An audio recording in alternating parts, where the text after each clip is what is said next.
Hola, ¿cómo están? Estamos aquí en un nuevo programa, en Tal Como Somos, con Juanito y Claudio. ¿Ya? Les damos la bienvenida a este nuevo capítulo, donde vamos a estar hablando un poco de la decadencia espiritual. ¿Ya? Y que un tema, pero clave, polémico. Polémico, sí. Preocupante. Bueno, estamos viviendo una época bien especial en Latinoamérica. ¿Ya? Primero, yo creo que una de las cosas que también ha fraguado esto ha sido el tema las redes sociales. Las redes sociales se han encargado un poco de influir demasiado en la cultura. En la cultura, y no solamente la cultura secular, sino que la cultura cristiana. Entonces vemos que hay mucho morbo, hay malas interpretaciones de repente, hay confusiones doctrinales, y eso ¿qué está generando? Que la gente de alguna manera tome una postura como un poco más fría con respecto a las cosas espirituales o a las cosas que realmente son el fondo del evangelio. ¿Ya? A veces seguimos a Jesús por moda, ¿ah? porque puedo tener una linda polera, claro. ¿Sí o no? Sí. O simplemente porque necesito una señal espiritual y salir un poco de mi síntoma negativo, pero después sigo con mi vida normal. Y eso habla un poco de lo que queríamos conversar hoy día, que es la decadencia espiritual. Sí.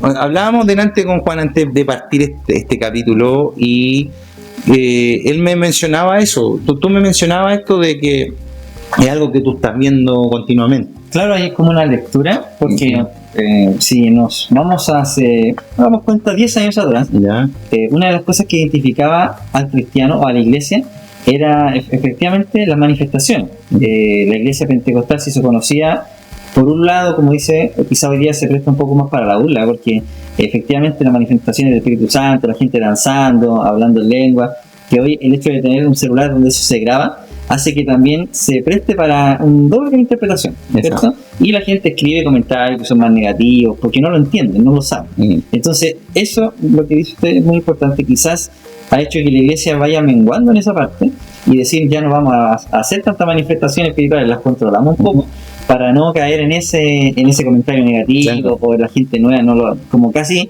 eliminando esta área. Claro. Pero que es el motor fundamental de que la iglesia se mantenga viva. Claro. Es tu lectura. Es mi lectura de un cristiano a lo mejor de años, de una línea que vengo de mucho tiempo, y que es lo que me gusta ver en la iglesia. Me gusta cuando veo a alguien que Dios lo está tocando, o alguien quebrantado, o alguien que esté a lo mejor con una manifestación del Espíritu Santo. Eso es clave. Porque a mí me marcó mi juventud, por eso seguía a Jesús, porque mi juventud fue impactado por eso, fue impactado por el poder de Dios, por el Espíritu Santo. Entonces uno llega a un momento que eso lo atrapa tanto, que sigue, camina, lleva el mensaje. Yo recorrí tantos lados hablando del Señor, me ha gustado. Pero eso me marcó. Entonces hoy día, al punto que llegamos de este capítulo fue cómo hacemos que nuestros jóvenes hoy día puedan experimentar ese mover de Dios, una manifestación, que sean quebrantados realmente. A lo mejor, yo me acuerdo en esos años, yo tenía un líder que se llamaba Marito. Marito era un hombre que buscaba a Dios a las 6 de la mañana temprano, después de la tarde, y yo le iba a ver y él estaba orando, y era loco. Pero eso me decía a mí que yo iba con él. O sea, Juanito, a las 6 hay que estar, empezar la reunión a las 7, y a las 6 estábamos orando. Y yo no le pegaba, y decía, ya, vamos, y yo lo seguía. y aprendí, porque claro, es importante involucrarse gente así, para que uno vaya aprendiendo igual cómo funciona.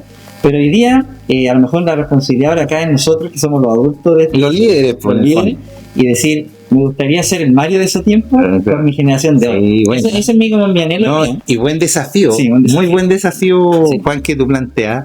Y qué bueno que estemos conversando esto, porque hay muchos factores que han incidido en esta, entre comillas, decadencia espiritual, ¿ya? ¿Por qué lo digo entre comillas?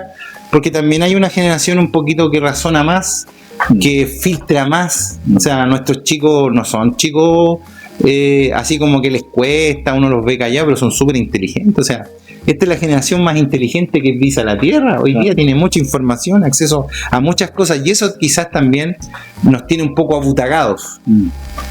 Y entonces llegamos también con una actitud al Señor o a nuestras iglesias locales como igual ver qué pasa. ¿Ya? Pero no desde una mirada de expectativa, porque antes nosotros íbamos a la iglesia esperando que Dios nos hablara. Claro, veníamos con esa hambre, Señor. O lo único, yo me acuerdo cuando uno iba a un campamento, lo único que quería que el líder o el pastor te tocara, el Señor, y el Señor te diera un don, un talento, tuviera una visión. Uno iba con eso, una palabra, y eso te marcaba para el año o para el otro campamento, etcétera, etcétera. Y hoy día vemos una generación mucho más intelectual, mucho más que analiza más la palabra, que no está malo, por supuesto, es muy bueno, o sea, porque también genera este espíritu crítico, de analizar un poco más las cosas y con la información. Pero también vemos por otro lado una generación muy diluida, ¿ya? Que no tiene lo que tú hablabas delante, que tienen, por ejemplo, yo quiero ser como el hermano Mario, ¿cierto? Que era comprometerte con el Señor. Tú sabías que si te comprometías con el Señor iban a pasar cosas. Y bueno, y tiene que ver mucho con lo que sembramos también, o sea, la ley de la siembra y la cosecha se cumple. Si nosotros sembramos oración, vamos a cosechar cosas, intimidad con Dios, Dios nos va a usar, etcétera, etcétera. Pero si hoy día solamente nos llenamos de intelectualismo, ¿ya? Vamos a dar conocimiento, pero probablemente nuestro corazón esté lejos de Dios. Entonces, hoy día la iglesia lo que necesita este equilibrio. Este equilibrio. ¿Por qué? Porque en los 80, por ejemplo, cuando vemos el mover de G. Ávila en Latinoamérica, que fue nuestro, no sé, Jimmy Swagger, ¿cierto? Latino. Vemos que el tipo, claro, veíamos una unción tremenda, tremendos milagros, alaba al que él vive y todas esas cosas. Pero también él dejó ciertos dogmas. Por ejemplo, habla en contra de la televisión. Claro. Que era la caja del diablo. Claro, y el tema para ese entonces era como chocante un poco, ¿no? Claro. Y uno decía, se está diciendo G. Ávila. No, y tú, pobre, que hablís mal de G. Ávila, porque porque era el ungido del Señor, pues G. Ávila. Tú hablabas el otro día un comentario de Claudio Freyson, que él contaba su testimonio y decía, no, yo en el hotel lo tenía al lado, y el tipo a las 4 de la mañana se levantaba, tenía que orar, pues. Claro, porque él tenía, claro, yo me acuerdo nuestro obispo Salvador, igual era un tipo que a las 4 de la mañana estaba orando, se iba a un programa radial, a veces estaba orando por tipos que estaban a punto de suicidarse y tenían el suicidio, llegaban a la iglesia, se convertían, era una cuestión así como, como una bomba atómica. Claro, extraño, eran cambios radicales. Que cómo pasara eso. ¿Cómo pasaba? Y eso es lo que me gustaba a mí de la época.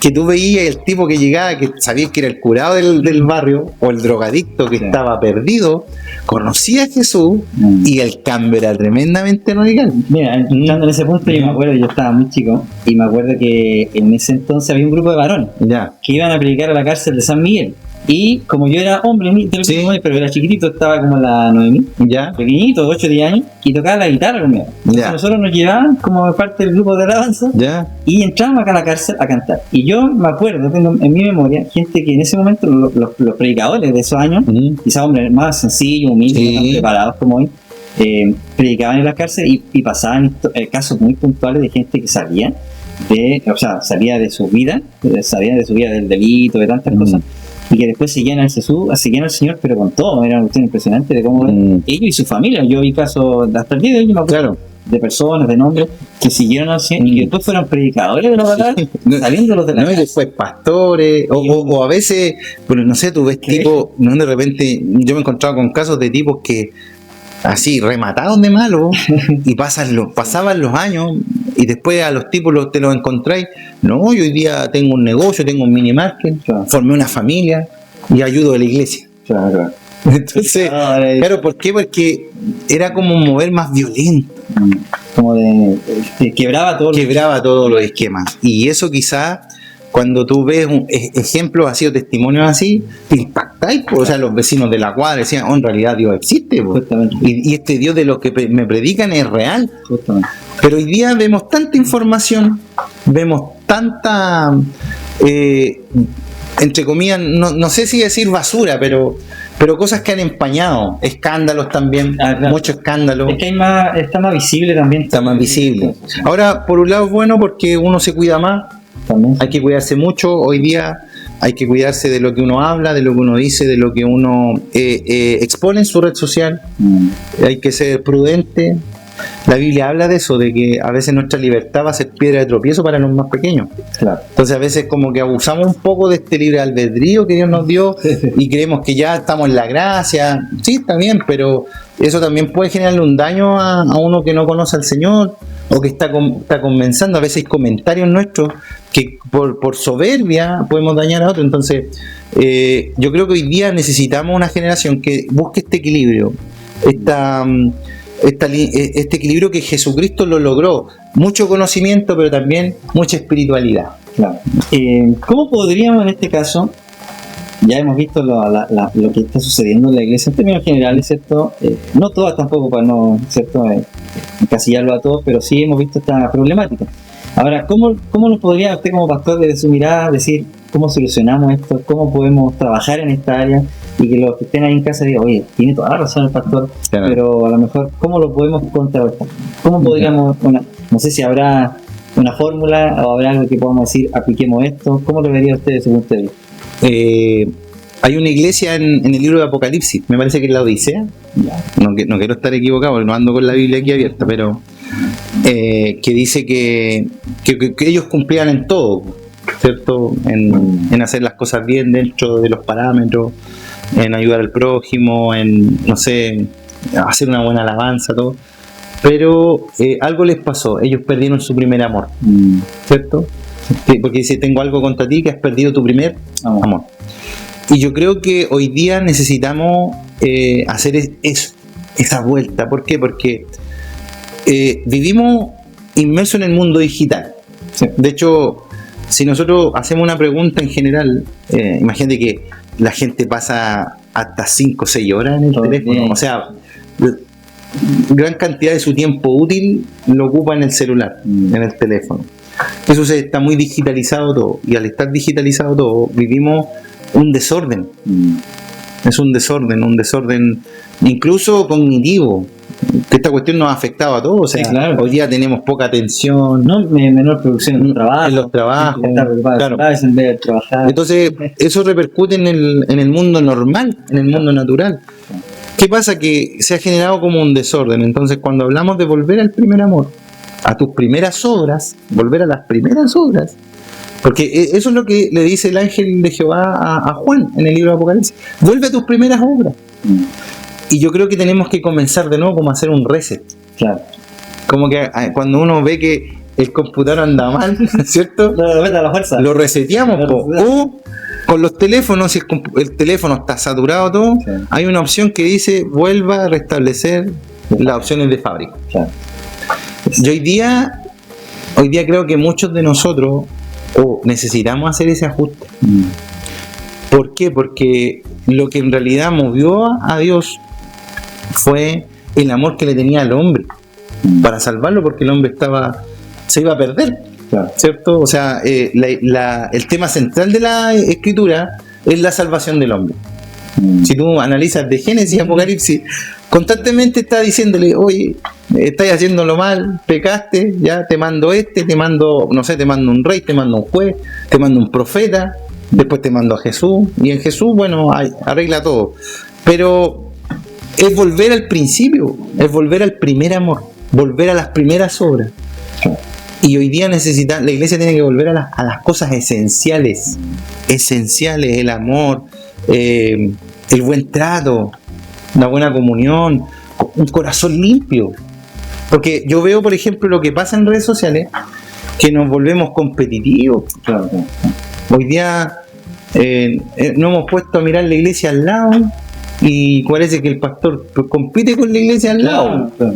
O con la iglesia al frente. Y se pierde el enfoque. Se pierde el enfoque cuando en realidad ese pastor está haciendo un trabajo ahí también. Esa iglesia está haciendo un trabajo que hay que hacer. Orar por esos pastores, orar por esa iglesia, orar por esos corazones. Y así, y uno tiene que enfocarse en las cosas esenciales del reino. Estudiar la palabra, enseñar disciplinas espirituales. Y eso va a hacer, ¿qué va a suceder? Va a generar un movimiento más consistente, porque hoy día cualquier ola te lleva. Claro. O sea, vemos personas que un día son de una línea, después son de otra línea, claro. Son un poquito más liberales, después son más conservadores. Claro. Y en realidad Dios no busca ni liberales ni conservadores, Él busca gente que lo ame a Él y que haga su voluntad, que cumpla la palabra, que sea obediente y que trabaje en las áreas débiles. ¿Ya? Claro. Yo creo que a veces hemos visto como que el evangelio es una carrera. Claro. Quién llega primero, a quién le va mejor, quién es más famoso, cuando en realidad tiene que ser cómo yo ayudo al prójimo, cómo sirvo mejor. La Biblia habla de que el mayor va a servir al menor. Claro. Y de repente esos conceptos realzarlos mucho más en estas nuevas generaciones, donde estas generaciones necesitan respuesta. Yo los veo a los cabros hambrientos por respuesta. Claro. O sea, hambrientos por respuesta. Creo que una de las cosas asertivas ha sido la música en estos tiempos. Yo veo muchos ministros de alabanza que, si bien a veces tienen una mirada, una visión un poquito más polarizada hacia un sector de la teología, sí le han hecho bien a algunos jóvenes. Porque yo, por ejemplo, prefiero que estén ahí en un concierto cristiano que un fin de semana anden tomando o anden haciendo cualquier tontera. Entonces, creo que ellos han sido un acierto y nosotros como pastores también trabajar eso, conocer estos movimientos, tener una idea de por qué se formaron o tener quizás nociones básicas para poder entender la cultura cristiana moderna. Porque hay una cultura cristiana moderna. Justamente. De hecho, eso pasó hace una generación atrás. También tocó vivir ese cambio. Me acuerdo cuando era toda una línea pentecostal y llega la música de Marcos Witt, Juan Carlos, años, rompiendo todo. Un poquito más pop. Claro, con instrumentos electrónicos, todo el cambio que hubo ahí. Y eso hizo que también hubiera una especie de quiebre, ¿cierto? Porque iglesias se abanderaron, ¿cierto? Por una línea. Y la otra, efectivamente, soltaron esa línea y se fueron por otra. ¿Y el resultado cuál fue? Jóvenes en la iglesia. Y a fin de cuentas, y efectivamente. Y se refrescó la iglesia. Efectivamente. Ahora, ojo, esto para los líderes. Los que mueven la iglesia son los jóvenes. Son nuestros motores. Ha pasado siempre, ¿eh? Siempre. O sea, me acuerdo de eso. Uno lo ve, o sea, nosotros, bueno, tú eres el mismo testigo, Juan. Nosotros hoy día nuestra iglesia la mueven los jóvenes. Sí. O sea, la alabanza que está cargo, los jóvenes. Sí. ¿Quién ve toda la parte técnica? Jóvenes. Sí. Ellos van al día. Ellos están ahí, están a la vanguardia, marcan un estilo, pero sí, como bien decías tú, la importancia de mantener el fondo del mensaje y de la espiritualidad, que eso es fundamental hoy día en las iglesias, que no se pierda el carisma, que no tengamos miedo a levantar nuestras manos, a hablar en lengua, a llorar, a rendirnos delante del Señor, porque la casa de Dios es un lugar donde somos libres. Sí. Y vamos a eso, a ser restaurados, claro, a ser renovados, ¿cierto? Y que bueno, el trabajo hoy es que la iglesia no pierda eso, que la iglesia se mantenga trabajando en eso. Obviamente es un área un poco más, no es como administrar una iglesia o trabajar con los servidores, es un área un poquito más específica. A lo mejor necesitamos personas preparadas también en esa área, también como solucionarlo. Sí, yo creo que hoy día tenemos que ser, no como los maestros antiguos. ¿Te acuerdas de los maestros, uno de la Constru, que uno iba a trabajar con un maestro y el maestro no te enseñaba nada? Y tenías que estar al lado de él para que, así tomó el taladro, ¿sí o no? Así tomó la brocha, y así uno aprendía. Y a veces yo veo a muchos líderes, en general, un poquito mezquinos. Claro. Cuando de repente hay que compartir ciertos secretos o ciertos detalles de la escritura. ¿Por qué? Porque hoy día tenemos que pensar que hoy día tenemos nosotros el testimonio en la posta. Claro, vamos nosotros. Hoy día, por ejemplo, antes fue Salvador Pino, o el obispo Salvador Pino, la tenemos nosotros. Y él cargó algo muy espiritual, dejó la vara muy alta, ¿cierto? Y hoy día, ¿qué tenemos que hacer nosotros? Dentro de nuestras posibilidades, dentro de nuestros recursos, de nuestras habilidades, trabajar en nosotros, pero también a los jóvenes tratar de pasarles este testimonio y enseñarles, educarlos, compartir nuestras vivencias, compartir nuestros momentos en el Señor, y trasladarlo eso y mostrarles la manera de cómo se hace. O sea, cómo lo trato de hacer yo es primero hagámoslo juntos. Claro. Aprende, y después que aprendes, hazlo tú solo. Claro. Y después enséñale tú a otro. Y así el legado va pasando de generación en generación. Sí, vamos replicando. Y yo creo que esas cosas tienen que permanecer en la iglesia del Señor. Sí. Son claves. O sea, yo me acuerdo que la gente llegaba con depresión, se iba contenta, se iba riendo y salían adelante. ¿Cuántos testimonios? Es cierto, hoy día hay más información, hay temas de salud mental que han aparecido producto de la misma presión que tiene la sociedad hoy día. Hay una presión por verte bien. Sí, claro. ¿Cierto? O sea, más estético, más salud. La salud. Hay una presión también del estatus socioeconómico, también, sí. Que no queremos ser menos, claro. ¿Cierto? Porque si somos menos, no nos sentimos validados.